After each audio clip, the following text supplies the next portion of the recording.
Oke, Assalamualaikum warahmatullahi wabarakatuh. Selamat datang di podcastnya Poko. Oke, Sobat Poko. Jadi pada kesempatan kali ini di episode 10, ya, kita kedatangan salah satu sosok inspirasional lainnya nih. Oke, jadi beliau ini adalah founder dari Ikatan Alumni PIMNAS nih. Jadi ada Mas Aditya Pramudia Sunandar. Oke, jadi kita sapa dulu nih. Gimana Mas Aditya nih? Kita panggil apa nih Mas? Mas Adit, Mas Pramudia? Halo Mas Bagus, Alhamdulillah baik. Boleh panggil aja Mas Adit, nggak apa-apa. Oke, sekarang domisili di mana nih Mas, Mas Adit? Sekarang aku lagi di Pogung, Yogyakarta juga nih. Oh, Pogung, berarti deket dengan Fakultas Teknik ya Mas ya? Ya, belakangnya Fakultas Wah, Teknik. waduh. Pernah mampir ke teknik Mas? Pernah waktu itu, saya pernah utul di situ. Walah, lah, lah. Oke, jadi gimana Mas kesibukan sekarang tentang akademik atau mungkin di alumni PIMNAS gimana Mas? Alhamdulillah sih kesibukan bisa dinikmati ya. Saya juga masih nyusun tugas akhir saya. Hmm. Udah masuk tahap akhir, mohon doanya teman-teman untuk di PIMNAS. Kita baru aja sedang ada agenda PKM Workspace. Jadi kita Hmm. memberikan webinar dan juga memberikan kesempatan buat seluruh mahasiswa Indonesia untuk mengirimkan proposalnya dan melakukan pitching ya di depan juri-juri PIMNAS yang udah kita pilih. Gitu. Jadi Wih, sedikit dia. itu aja. Mantap banget nih Mas Adit nih. Terus untuk selain akademik dan dari alumni PIMNAS nih, ada apa aja nih Mas? Mungkin kesibukannya yang bisa di-spill nih Mas.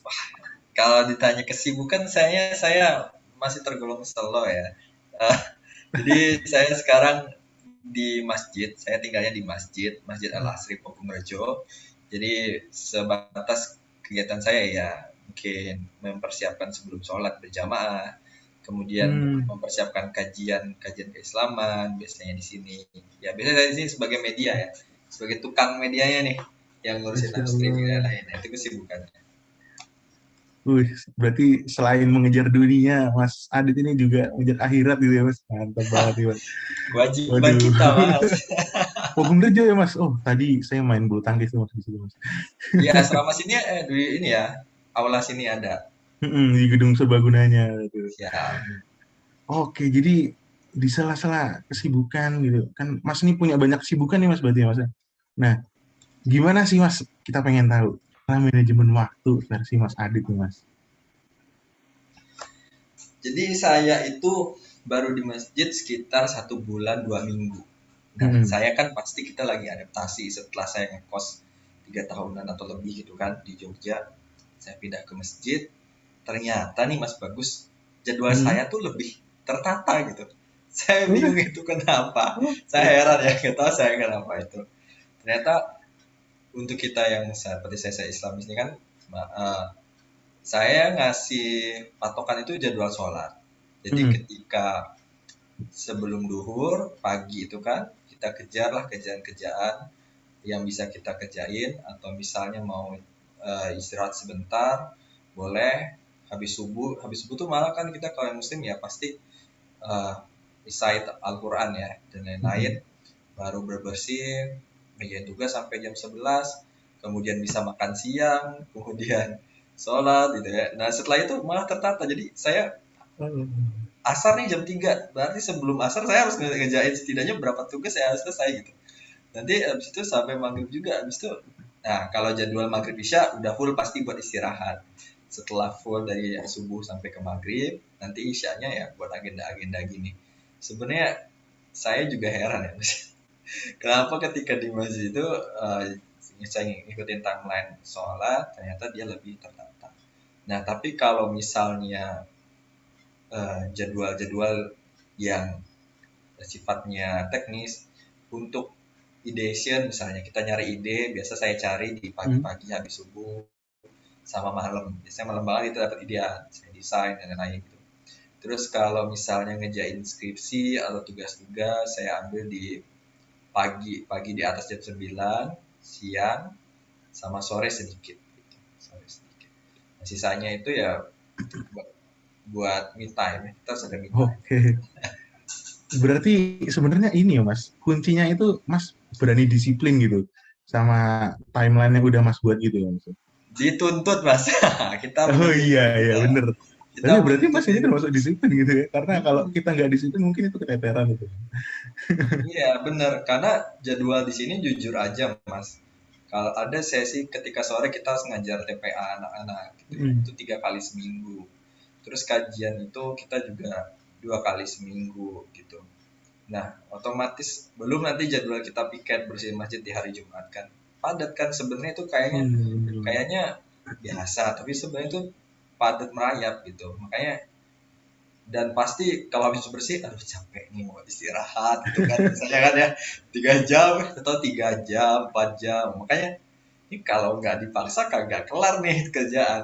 Akhirnya karena jadwal padat ya udah kita walaupun berulang ya udah ada sesi habis sholat kerjain kerjain kerjain gitu mas. Oke. Oh iya Mas, di tahun 2022 nih Mas. Boleh dong ceritain rencana buat tahun ini itu apa? Waduh, ini asik nih. Biasa kalau kita rencana ya. Pastilah tiap orang tuh punya timeline. 2022 ini yang pasti target saya lulus ya. Lulus S1 ya. Nanti Hmm. eh, setelah S1 ini sebenarnya saya pengen terlibat di kepanitiaan di Pimnas ya. Pimnas 35 besok. Tentu ngebawa teman-teman pengurus saya. Kemudian juga ya pasti kita studi lanjut ya Mas Bagus, karena menurut Hmm. saya studi lanjut itu penting banget, apalagi buat seorang leader ya. Leader itu wajib selalu belajar, karena ketika leadernya belajar anak-anaknya juga akan mengikuti. Overall ya itu lebih banyak ke hal-hal yang studi mas, yang lain-lainnya juga banyak, cuman apa ya, nanti seiring berjalannya waktu kita ngobrol. Oke, oke. Wah, ngomong-ngomong tentang leader nih, Mas. Berarti Mas kan harus terbiasa buat interaksi dengan orang banyak gitu. Mas harus bisa, ya, salah satunya mungkin public speaking. Nah, gimana nih, Mas? Tips ngelatih public speaking menurut Mas Adit nih? Apa dengan cara berbicara depan cermin? Kayak gini, Mas. Oke, keren banget sih pertanyaannya. Saya itu udah aktif jadi orang yang suka di depan ya. Orang yang suka di depan itu sejak SMP. Jadi walaupun baru jadi ketua itu di SMA, baru jadi ketua di SMA, lebih banyak mimpin leader orang. Sebenarnya saya itu juga orangnya lebih suka yang hal-hal introvert ya. Maksudnya lebih suka menyendiri, merenung, baca buku. Ya saya lebih suka yang kayak gitu ya. Tapi saya jadi suka public speaking atau bisa public speaking lagi-lagi karena terpaksa Mas Bagus. Kalau saya nggak bisa ngomong, siapa yang mau mimpin teman-teman saya gitu? Atau saya menyampaikan, kamu tuh harus gini, kamu tuh harus gini. Gitu. Nah nanti saya juga yang tadi Mas Bagus bilang ya, ngomong di depan cermin tuh uh, jarang ya. Sebenarnya saya jarang ngomong di depan cermin. Tapi saya lebih kepada nyusun aja kalimatnya, saya tulis, saya mau ngomong apa. Ini pertama kali banget sih. Waktu itu ada lomba pidato ya SMA. Saya tulis kalimatnya, saya baca ulang-ulang nih gimana ya, bagus nggak ya, ini gimana ya, minta koreksi, ini gimana ya, bagus nggak ya. Ternyata ternyata pas lomba ya, eh, saya suka nonton ini ya, yang ngomong apa namanya, orator-orator kayak Pak Soekarno, Pak Habibie gitu kan. Nah, ternyata eh, saya tiruin ya, saya juara dua ternyata pas lomba itu, pas Masya Allah. pidato, Masya Allah ya. Nah setelah itu ya jadi lebih senang ngobrol di depan, karena saya tuh orangnya suka cerita sebenarnya. Jadi kadang kalau ngomong cerita dan lain, karena bagi saya kalau saya mau cerita atau saya ada ide karena saya sebagai leader, kalau nggak saya omongin itu nggak akan bisa, nggak akan bagus. Dan yang pasti jangan takut lah kalau dapat feedback, itu yang dicari tuh itu feedback, feedback kritik terhadap public speaking kita gitu. Yang sebenarnya saya khawatirin ini mas, kalau kita bisa public speaking di depan tim tapi nggak bisa public speaking dengan masyarakat, itu yang bahaya. Kenapa tuh, Mas? Kalau kenapa ya? Karena gini, public speaking dengan tim itu beda sama dengan masyarakat. Di depan tim kita bisa jadi orang jujur, tapi bisa juga jadi orang baik. Maksudnya gimana? Orang baik tuh hal-hal jelek bisa kita baik-baikkan. Orang jujur, hal-hal jelek untuk kritik bisa langsung bilang, kamu tuh kurang ini, kurang tegas. Kamu tuh kurang ini, kurang ini. Itu kan jujur. Jujur itu kan juga baik. Baik juga baik. Tapi di masyarakat kita harus jadi orang baik. Kenapa? Karena kalau kita nggak baik, nanti semuanya nyebar ke masyarakat, nyebar ke yang lain. Apalagi nih, apa namanya, kalau ada yang ngomongin kita di belakang, nggak suka. Padahal itu tergantung cara ngomong kita. Pendekatannya tuh beda, Mas Bagus. Public speaking. Pendekatan ke masyarakat kita harus lebih kalem, lebih tenang, lebih berusaha mencari kata-kata lain. Misalnya, Mbok, kita pengen ngomong, Mbok, kamu tuh inisiatif. Kalau ke teman kan bisa lah kita gitu. Hmm. Tapi kalau ke bapak-bapak misalnya, kemarin tuh Pak, saya ketemu orang ini atau misalnya saya ada masalah ini. Kalau misalnya diginiin gimana Pak? Atau Bapak ada saran? Oh iya iya. Jadi kan itu beda ya public speakingnya sama teman-teman lain. Itu menurutku sih. Oh, oke. Ternyata public speaking itu luas juga ya Mas ilmunya ya Mas ya. Terus juga wah introvert extrovert itu nggak menjamin seseorang bisa public speaking atau enggak. Oke, ilmu baru nih teman-teman. Nah, terus nih Mas, mungkin sobat-sobat Poko di rumah nih pengen tahu nih Mas, masalah-masalah yang pernah Mas temuin di tahun 2021 yang lalu nih Mas. Apa aja nih Mas? Masalah-masalah yang saya temuin di tahun 2021. Honestly, too much ya. So, terus Tuh. Mau yang banyak apa yang paling parah aja nih Mas? mungkin yang terngiang-ngiang nih Mas, atau mungkin yang bahkan yang udah selesai aja nih Mas, yang udah selesai aja gimana nih Mas? Ya, ya. Eh, Kemarin skripsi saya itu, sorry ya cerita skripsi, tapi saya jadi motivasi tuh buat saya.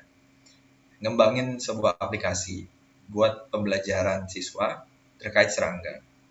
Mm-mm. Saya udah selesai kontennya dan lain-lain. Jadi saya itu kan ngembangin skripsi dari ngelakuin penelitian di lapangan, saya nyari data-datanya sendiri dengan teman-teman, setim. Kemudian saya kembangin ke arah media gitu. Nah, 7 bulan saya minta developer buat ngembangin kan, saya bang developer. Ternyata di akhir tahun 2021 ya, mungkin 10 hari sebelum tahun baru itu di cancel. Padahal udah 60%, 70% itu jadi MVP dan saya bisa ke lapangan.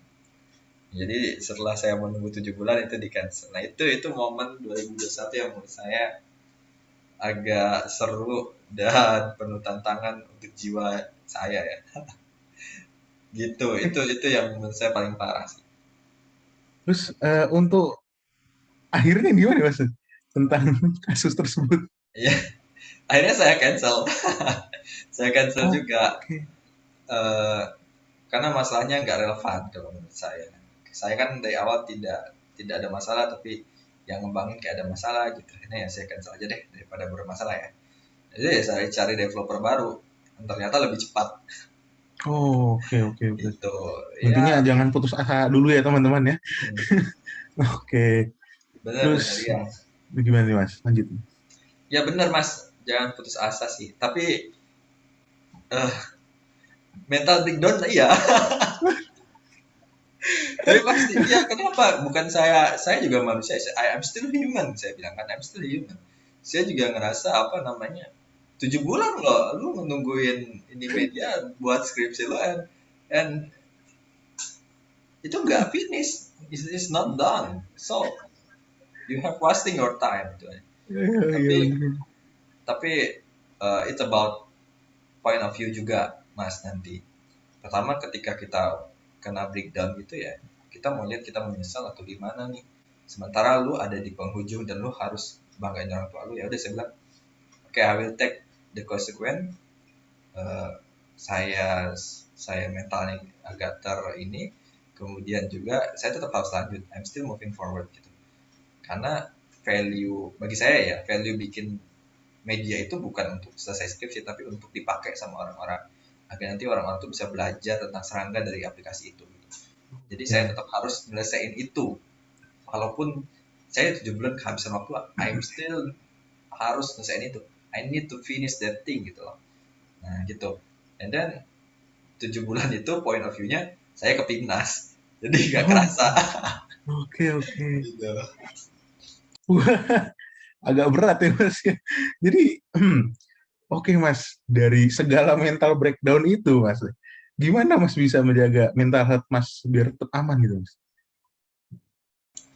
Waduh, seru ya pertanyaannya. Oke. Bahasa mental health ini itu saya lebih kayak kita tuh ditampar ya. Kemana aja lu 7 bulan kok baru sadar, harusnya lu cancel dari awal kalau dia nggak bisa gitu kan, kembangin produk lu gitu kan. Hmm. Terus ya saya cerita sih, saya orangnya kan suka cerita. Oh, aku gini gini nih, aku gini gini. Skripsiku di cancel, mediaku di cancel, dan lain-lain. Dan urusan kedua spring ya urusan saya sampaikan, maaf Pak, saya belum bisa lebih cepat karena ada masalah ini, saya di cancel. Dan pasti ada orang-orang dapat kayak gini bakalan nangis, bakalan sedih, dan mungkin move on-nya lama gitu.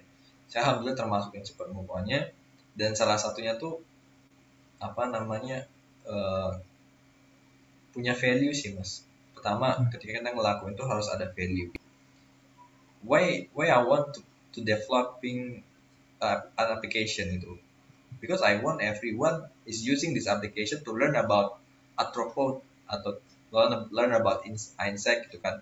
Saya pengen mereka tuh belajar dengan aplikasi ini. Itu yang membuat saya bisa lebih cepat lagi buat move on.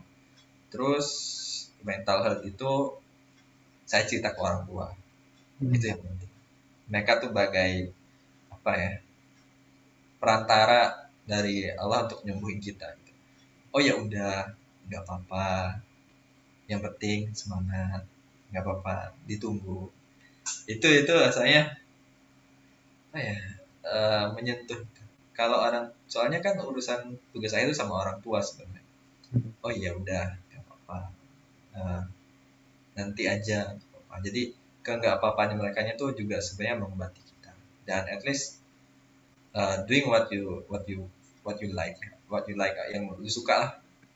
Saya biasanya kalau mentalnya health-nya itu agak terganggu, saya ya makan mie ayam. Oke, ini gimana? Makan es krim. A little bit simple sih sebenarnya. Kadang kan ada ya di sesi-sesi 1 minggu kita agak apa sih, sibuk banget, malas Hmm. banget ya kan. Pasti ada lah, sebulan pasti ada.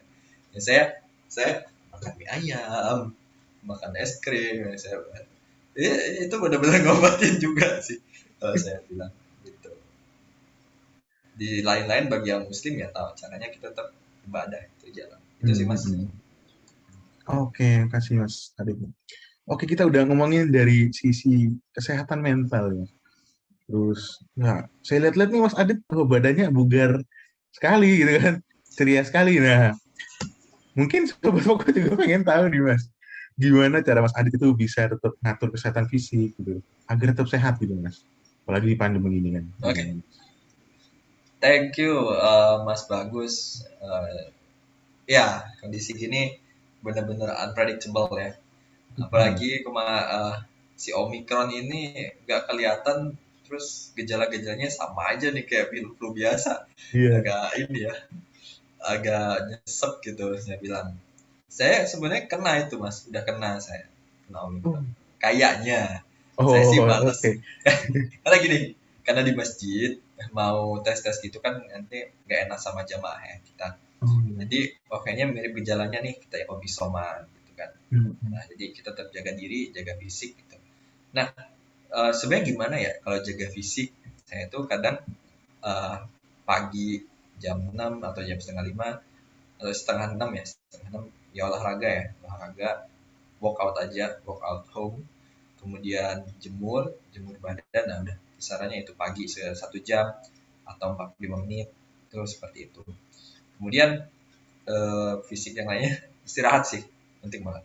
Oh, iya. Kalau Iya. misalnya waktunya Mas Bagus nih, aku gini turun nih jam 8 jam. Ya udah diisi aja 8 jam, nggak apa-apa. Hmm. Atau 6 jam kalau bisa 6 jam. Atau 4 jam ya 4 jam. Jangan sampai kurang lah. Aku biasanya gitu Mas. Kalau agenda aku sampai malam misalnya sampai jam 1 gitu ya. Aku istirahat tuh paginya atau jam 10-an sampai jam 11 sampai jam 12 aku istirahat sampai sebelum dulu. Atau siangnya habis sholat dulu istirahat gitu. Jadi sebenarnya kuncinya gampang ya Mas, sediakan waktu tidur, sama olahraga udah gitu aja. Ya, aku sama ini sih, kalau kita kan sama kayak mau sebagus teman-teman. Ponco Hmm. juga pasti sering banget depan laptop. Nah, aku selalu sediain ini, wah, tumbler yang satu Hmm, setengah hmm, liter atau satu hmm. liter yang nggak nyampe di 1 liter, 600 mili ya, yang gede tuh Eh, satu setengah ya, setengah gitu ya. yang gede 1,5 ya Mas. Nah, itu harus habis dalam setengah hari misalnya. Nah, itu. Oh, Jadi minum air putih terus. oke oke. Oke Mas. Makasih nih Mas buat sharingnya. Jadi sekarang mungkin Sobat Poko udah mulai penasaran nih Mas. Tentang alumni PIMNAS nih Mas. Waduh. Mungkin juga banyak yang masih belum tahu nih Mas. Alumni PIMNAS tuh apa sih? Terus tujuan dibentuknya apa? Kegiatannya apa gitu? Mungkin bisa dijelaskan nih Mas. Oke, thank you Mas Bagus. Sebenarnya alumni PIMNAS itu nggak didiriin satu orang ya. Ada banyak Mm-mm. orang yang terlibat. Kemudian juga banyak orang yang berkontribusi untuk berdirinya alumni PIMNAS gitu.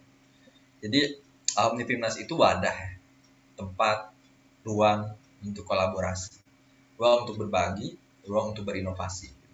Jadi alumni PIMNAS itu terbentuk dari orang-orang yang merasa resah ketika mereka mengikuti program PKM. Pasti tahu ya semuanya PKM, program kreativitas mahasiswa yang udah 35 tahun lamanya, pasti semuanya tahu. Nah, ketika mereka mengikuti PKM, rasa-rasanya ide tuh kayak nggak terrealisasikan, ide tuh kayak belum terscale up. Nah, kita tuh di alumni PIMNAS terbentuk karena itu. Kita pengen ide teman-teman mahasiswa di Indonesia tuh bisa direalisasikan, bisa diterapkan. Kayaknya terbentuk. Jadi wadah ini terbentuk dari peran banyak orang yang sekarang diisi oleh banyak orang dari Sumatera, Sulawesi, Kalimantan, dan Jawa. Ada juga beberapa dari Timur Manado. Nah, jadi peranannya adalah Ikatan Alumni PIMNAS ya namanya, atau kita Mm-mm. singkat aja IAP deh. Oh iya. IAP ya. IAP itu ingin berbagi, ingin membagikan yang alumni-alumni ini rasakan. Jadi kan PKM itu 35 tahun. Kita ngejalan PKM itu dalam bisa 1 tahun.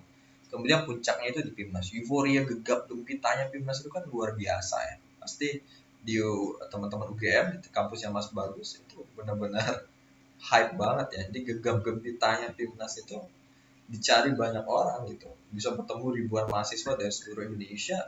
Wow, it's amazing experience I think. So that's why we are here. Jadi orang-orang yang udah pernah ngerasain gegap gempita itu kita kumpulin dengan satu value. Kita pengen kalian kita semua berbagi apa yang kita rasain di PIMNAS ke orang-orang yang ingin ngerasain itu, ke Mm. teman-teman mahasiswa yang juga membuat mereka tuh merasa berharga, membuat mereka merasa bisa berkontribusi buat negara, membuat mereka bisa ibaratnya menciptakan ide-ide yang baik, membuat mereka merasa bahwa mereka itu seberharga itu loh menjadi seorang mahasiswa. Itu yang kita pengen. Karena kan PIMNAS ini bisa meloloskan banyak orang ya, PKM lah terutama. Mm-mm. Orang-orang yang ikut PKM itu kan nanti merealisasikan idenya untuk negara, untuk masyarakat sekitarnya. Itu kita pengen nanti hasil dari itu mereka tuh merasa uh, bisa dilibatkan dan bisa berpengaruh di lingkungannya. Dan kegiatannya apa aja sebenarnya Mas Bagus? Kita ngebantu teman-teman yang mau ke PIMNAS untuk review proposal, kita ngadain webinar juga, dan kita juga sedang ada kerjasama dengan salah satu universitas di Kota Bandung untuk pengembangan sistem kemahasiswaan. Nah, jadi sebenarnya lebih luas lagi nih, lebih banyak Oke. ranah kita gitu. Oke Mas. Jadi mungkin aku masih agak bingung nih Mas. Alumni PIMNAS ini lebih ngebantu mahasiswa buat ikut yang belum ikut PKM buat ikut PKM atau dia yang mau ikut PIMNAS gitu? Atau gimana Mas? Hmm, jadi kalau dari sudut pandang mahasiswa, kita ngebantu mereka yang belum ikut PKM tuh ikut PKM, Oke. yang ikut PKM untuk lolos PIMNAS. Oh Nah, iya, yang lolos dua-duanya gitu. PIMNAS untuk berkontribusi ke teman-temannya yang belum lolos dan juga melalui komunitas ini kepada negara secara nggak langsung. Gitu. Nah, Oke kalau dari oke. sudut pandang universitas, kita ngebantu mereka untuk membangun sistem kemahasiswaan. Gimana caranya mereka itu banyak judul atau proposal yang lolos ke PKM dan juga lolos ke PIMNAS gitu. Karena kan PKM itu berpengaruh banget terhadap sistem akreditasi universitas. Mm-mm. Jadi kita bantu di situ. Nah, salah satunya Poco ini ya, kalau saya tidak Mm-mm. salah teman-teman Poco ini, nah, teman-teman Poco tuh ini dia produk PKM ya, kalau saya nggak Ya, salah. benar. Ya, ini kita pengen teman-teman yang lain yang mungkin nanti setelah Poco itu bisa berkembang seperti ini. Bisa ngadain podcast, Mm. bisa apa namanya, bisa dilihat banyak orang, bisa berkembang gitu. Jadi nanti ke depannya kita mau ngembangin sistem di mana inovasi itu bisa dilihat dalam satu website atau dalam satu layar HP atau dalam satu layar Hmm. layar komputer gitu. Nah, jadi kita pengen menghimpun inovasi-inovasi teman-teman. Jadi kita kerjasama dari soal alumni Pimnas dan juga teman-teman alumni Pimnas yang bisa kita promosikan gitu. Oke, oke. Terus aku bingung ini Mas. Misal nih aku pingin itu konsul tadi gitu Mas. Itu gimana caranya Mas? Oke, sejujurnya gini, sejujurnya untuk tingkatan kami, uh, kalau misalnya mau konsul itu biasanya selalu ada program konsultasi PKM. Nah, salah satunya yang sekarang sedang direviewkan. Ya, tapi pendaftarannya udah tutup Mas Bagus. Ya, Pendaftarannya oh, udah tutup ya. Nanti tunggu kalau ada buka lagi. Jadi oke. kita konsultasi PKM ya nanti. Nah, mereka itu menyiapkan proposal, proposal yang kita review. Nanti kita pilih nih beberapa yang terbaik untuk melakukan pitching di depan juri-juri Pimnas. Dari baru tahap proposal udah bisa pitching di depan juri-juri Pimnas gitu. Nah, dan kita melakukan ini free, gratis buat teman-teman untuk pitching di depan juri Pimnas. Gitu. Nah, tapi yang lainnya, kalau untuk konsultasi secara personal dengan mahasiswa, kita belum menyediakan program itu. Jadi itu bisa apa namanya, teman-teman nge-PC aja alumni Pimnas kami, atau misalnya Instagramnya, mungkin DM, Mas ada nggak, atau misalnya yang bisa jadiin saya mentor gitu. Nah, nanti coba kami carikan gitu kalau memungkinkan. Kalau mau program mentoringnya, kita baru melibatkan sistem mentoring itu kalau kita kerjasama dengan universitas, Mas. Jadi bagi kami itu universitas itu punya tanggung jawab untuk Hmm. membantu mahasiswanya berkembang. Nah, kita baru melibatkan mentor di situ. Gitu. Oke Mas. Wah keren banget nih Mas. Ya, jadi pengen gitu ikutan PKM terus bisa lolos Pimnas lah. Semoga UGM ya tuh tahun harus depan tuh bisa ikut biasanya. daftar. Iya, wah pengen banget. Nah, terus Mas kan ya Mas sama teman-teman dari alumni Pimnas kayaknya udah menyumbangkan banyak banget nih Mas buat alumni Pimnas ya. Nah, ada nggak sih Mas peran dari alumni Pimnas dalam menyumbangkan prestasi untuk Mas Adit sendiri gitu? Wah, terang dari alumni Pimnas untuk menyumbang prestasi ke saya. Mm-mm. Agak klise ya pertanyaannya, tapi it's okay. Uh, apa ya, saya pikir saya harus lebih banyak memberi ke alumni ini karena ini benar-benar early stage ya, Mas Bagus. Teman-teman Poco juga tahu rasanya early stage itu, wah benar-benar harus muter otak, lebih semangat lagi runningnya. Itu kalau ada harus pivot gitu ya. Ini istilah-istilah startup nih. Tapi yang saya senang ketika saya join di sini, Mas, saya bisa menerapkan my own idealism. Jadi kayak idealisme saya itu nggak suka organisasi-organisasi seperti di kampus. Maksudnya Hmm. gimana? Saya tuh nggak suka yang harus selesai 1 tahun ganti, tapi programnya nanti bikin lagi yang baru. Gitu. Terus nanti baru bisa ganti program setelah tahun depan. Gitu. Saya dikasih saran, Mbak ini kurang bagus programnya. Oh iya, makasih. Nanti kita perbaiki tahun depan. What? Oh, Why you not just perbaiki itu sekarang dan bulan depan kalau udah bisa ngejain, nggak harus tunggu tahun depan. Nah, saya tuh nggak suka yang organisasi kampus gitu kan seperti itu biasanya. Nah jadi bagi saya bahkan teman saya tuh tidak suka kalau kita tuh basic on proker. Jadi saya waktu rapat kerja saya sampaikan misalnya prokernya A B C D. Ternyata pas dapat evaluasi laporannya A B C D juga. Artinya apa? Bagi saya itu nggak ada mau inovasi. Saya oh, mengapresiasi teman-teman yang munculin proker itu di tengah. Wah ada proker baru nih. Wah ada proker baru nih. Nah itu yang bagi saya itu inovasi. Jadi inovasinya tuh benar-benar berkembang sesuai kebutuhan di saat-saat itu. Orang-orang yang melihat peluang pasti nanti ada broker itu. Nah, yang kita lakuin misalnya sekarang, nih ya contohnya PKM Workspace-nya IAP kata Audit Binmas. Kita melihat di semua kampus seluruh Indonesia itu melaksanain webinar sosialisasi PKM. Oke ya. Pertanyaannya adalah kalau kita juga webinar, what's the difference? Kan kita alumni. Kenapa harus webinar juga? Ya kan? Akhirnya saya bilang, webinar it's okay. You can take it all. Tapi yang the second one is, kalian itu alumni. Berarti kita harus seperti apa nih alumni? Orang yang lebih dulu. Apa perlakuan orang yang lebih dulu kepada adik-adiknya? Mengajarkan, membantu, mementori, menjadi kakak, menjadi partner, menjadi teman dalam berjuang. Nah, akhirnya kita punya program utamanya itu adalah pitching. Mereka bisa proposalnya kami review. Nah, itu saya prestasi yang saya dapat adalah saya bisa memberikan banyak ke sini dan merealisasikan ide-ide saya dan bertemu banyak orang. Nah, yang lainnya lagi ya saya punya jejaring sampai ke pusat prestasi nasional, kemudian juga Belmawa, kemudian juga dosen-dosen pendiri PKM ya, yang cukup terkenal kayak Dr. Ani dari UGM, Dr. Imiani, kemudian Prof. Sundani dari ITB ya. Pokoknya seperti kita punya jejaring buat studi lanjut besok buat nyari promotor misalnya. Itu sih menurut saya. Karena kita nggak bisa menilai apa yang akan kita dapatkan sampai nanti kita benar-benar udah ngelaksanain kebaikan yang bisa kita maksimalin hari-hari ini. Gitu. Oke Mas, wah banget. Jadi lagi-lagi tentang inovasi Mas. Nah, terkait inovasi Mas, ini sebenarnya pertanyaan yang klise Mas. Gimana Mas? Buat kami para pemuda kaum otak sumbu pendek ini untuk munculkan kreativitas dan inovasi nih Mas untuk Mas Adit. Weh, sama aku juga masih kaum muda. Ya, aku juga sebenarnya masih selalu berusaha buat learning about innovation ya, nyari-nyari inovasi. Kebanyakan inovasi yang aku lakuin adalah memang berangkat dari keresahan. Kok gini terus sih? Kok harus gini sih? Kok harus sama sih? Kenapa nggak berani buat jadi beda? Gitu.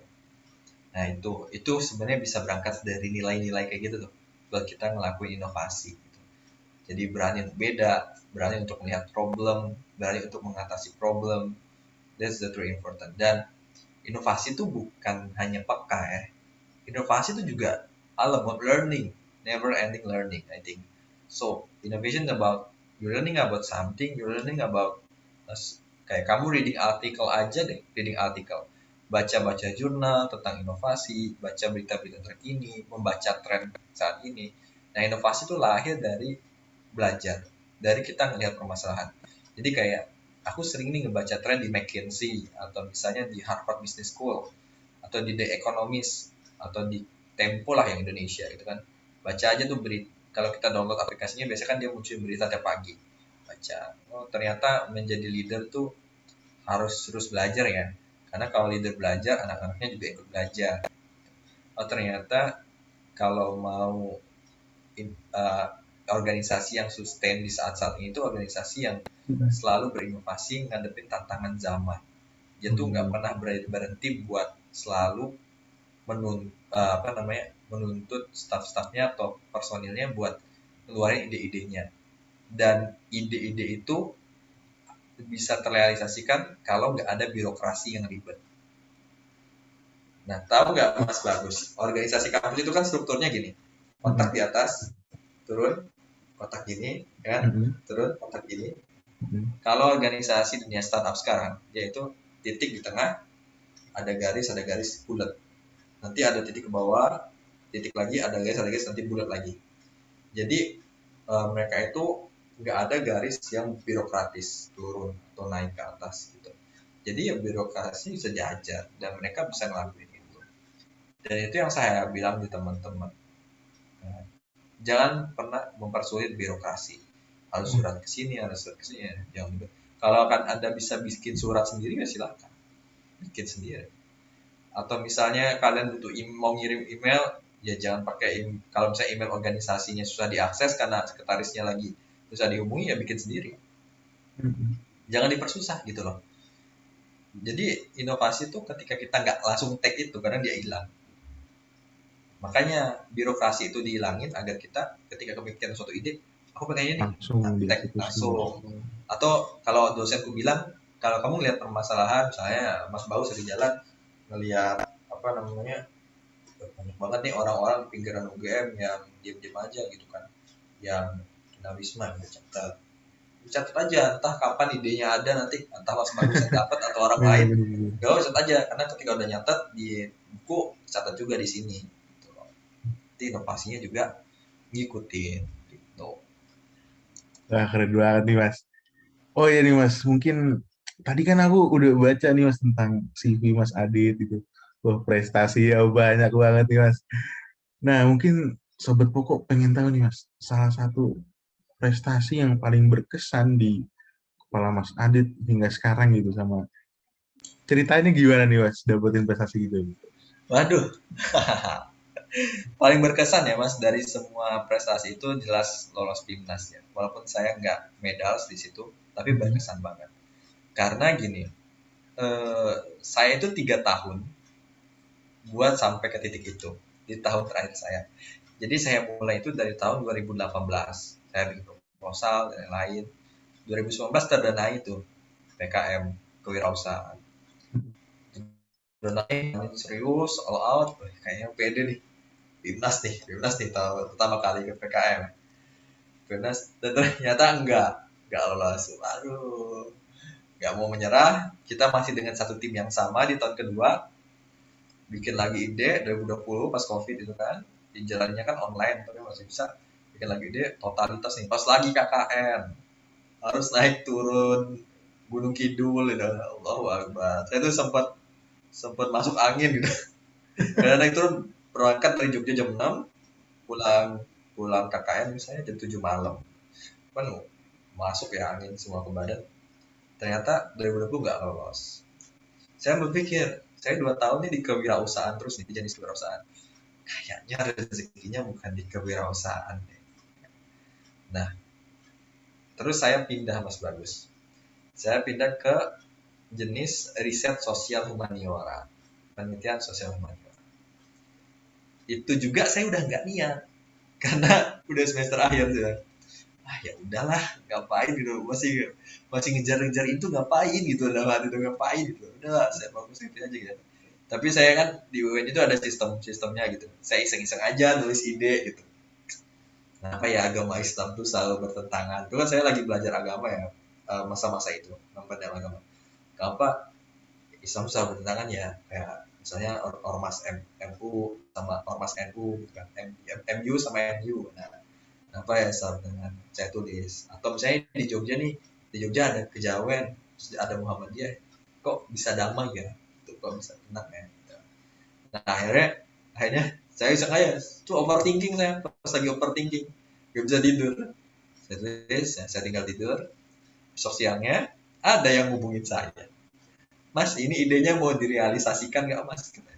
Nah, ada yang hubungin, saya kerjain deh sama si apa anak yang hubungin saya. Nah, qadarullah alhamdulillahnya, ternyata yang penelitian PKM yang nggak linear sama saya itu, saya kan anak biologi, Mhm. penelitian PKM saya itu tentang Islam. Itu udah sosial, sosial lagi dalamnya gitu loh. Udah sosial-sosial banget lah. Udah sosial kan, sosial aja udah beda. Ya, ini Islam makin beda gitu loh. Akhirnya ternyata yang ngelolosin kita tuh yang apa namanya? Yang nggak sesuai sama linear keilmuan. Saya bilang, oh ini masya Allah banget, berarti saya disuruh belajar agama nih gitu. Belajar tentang Muhammadiyah dan Islam kejawen gitu. Nah, akhirnya ternyata itulah yang paling mengesankan. Karena di satu sisi yang terakhir ini saya bisa ketemu banyak orang Mas. Saya ketemu misalnya mantan anggota, mohon maaf ya, Partai Palu Arit dulu Indonesia yang udah dilarang. Kemudian ketemu sama teman-teman, saya ketemu anaknya Sultan ke-8. Nah, itu kita ketemu. Terus sama pengurus pemakaman, pengurus masjid, ketemu sama orang-orang tua tuh yang hanya kita bisa main. Itu yang membuat saya berkesan sih. Prestasi ini walaupun enggak medals, tapi berkesan. Kan prestasi bukan penghargaan aja, tapi juga proses. Oke Mas Adit, wah seru banget nih ceritanya Mas. Jadi aku jadi pengen tadi Mas, ada nggak sih Mas tips buat Sobat Poko juga aku sendiri nih Mas, biar bisa mengalami keseruan seperti itu Mas? Gimana tuh Mas? Uh, Oke, sobat pokok semuanya. Sebenarnya apa ya? Buat ngerasain keseruan itu kalau aku sih dari teman-temanku bilang selalu jalanin apapun dengan hati. Kayaknya memotivasi sekali. Apakah benar-benar dilakukan? Itu kan yang pertanyaannya. Ya. Tapi benar, ketika kita ngelakuin dengan hati, seberapa lama pun, seberapa susah pun, kita pasti bakalan ngelakuin itu. Kayak dan kita apa yang sesuai passion tuh rasanya, wih, seneng banget. Wih, pokoknya kayak masa-masa terindah dalam hidup aja gitu. Walaupun sebenarnya itu menyakitkan prosesnya gitu. Tapi kita menikmati, kita ngejalanin itu. Jadi yang pertama, jalanin apapun dengan hati. Itu yang pertama. Dan yang kedua, never give in. Jangan pernah menyerah. Kayak tadi saya bilang, saya ke Pimnas itu di tahun ketiga di masa-masa saya di mana saya udah hopeless, nggak yakin bisa ke Pimnas. Saya tuh kadang Mas buka YouTube, ngeliatin video orang-orang yang lolos Pimnas. Saya kadang ngebatin. Ya Allah, keren banget. Saya ngebatin gitu, mantap banget. Gitu kan. Tapi ya ternyata tahun itu 3 tahun, tahun ketiga saya lolos dan lebih istimewanya itu membuat saya makin dekat sama agama saya sendiri. Nah itu yang istimewa dan itu uh, jangan pernah menyerah, tetap moving forward. Kalau ada tembok atau pagar, kalau nggak bisa muter, panjat. Yang penting jangan tebak. Oke, wah, quotes-nya unik ya, unik dan keren sekali nih Mas. Aduh, saya baru pertama kali denger tapi wah, relate juga ya. Wah, terima kasih banget nih Mas, buat Mas Adit udah nemanin Sobat Poko nih malam mingguan loh Mas. Wah, terima kasih banget buat udah ngerelain waktunya. Terus ya sekali lagi terima kasih banget. Terus ya inilah akhir episode 10 ya Sobat Poko. Kita sampai jumpa di episode kedepannya. Tetap semangat, jaga kesehatan. Sampai jumpa di episode Podco selanjutnya. Dadah. Oke, Mbak Sherlyn. Kita stop, Mbak Sherlyn, stop recording. Oke, Mbak. Sekali lagi makasih banget nih, Mas. Ini udah di luar podcast kok. Terus, Mbak Sherlyn mau ada dokumentasi nggak nih, Mbak? Siap-siap. Waduh, Mbak Sherlynnya AFK nampaknya. Oke, kita dokumentasi sendiri aja nih, Mas. Kita pakai gaya pokok nih, Mas. Jadi gini, Mas. Nah. Wey, cakep. Gini ya? Oke, gimana caranya? Oke. Oke, Mas. Aku hitung ya, Mas. 1, 2, 3. Nah, mantap. Waduh. Mantap, makasih Mas Bagus. Ya, sebenarnya sudah selesai, Mas, untuk sesi podcastnya Pokok pada kesempatan kali ini. Ya. Jadi, sekali lagi terima kasih. Ini operatornya hilang, Mas. Biasanya yang arahin buat closing dia, Mas. Jadi, mohon maaf Mas. Mohon maaf kalau ada salah kata. Mas Bagus, makasih banyak ya kalau gitu. Sukses buat teman-teman Pokok semua. Kalau mau collaborate sama IAP kabar-kabar aja. Kita siap bantu untuk elevate teman-teman alumni, bantu promosi dan lain-lain. Oke, kita bisa bantu ya. Kabar-kabar aja kita bareng-bareng saling scale up satu sama lain. Thank you. Mas Wah, Bagus, ya Mbak jaga Selvi. kesehatan Mas, tetap Siap, semangat Mas. teman-teman juga. Salam sama teman-teman pokok yang lainnya. Oke, Aku kembali dulu ya. oke Mas. Assalamualaikum warahmatullahi wabarakatuh semuanya. See you soon. Waalaikumsalam warahmatullahi wabarakatuh.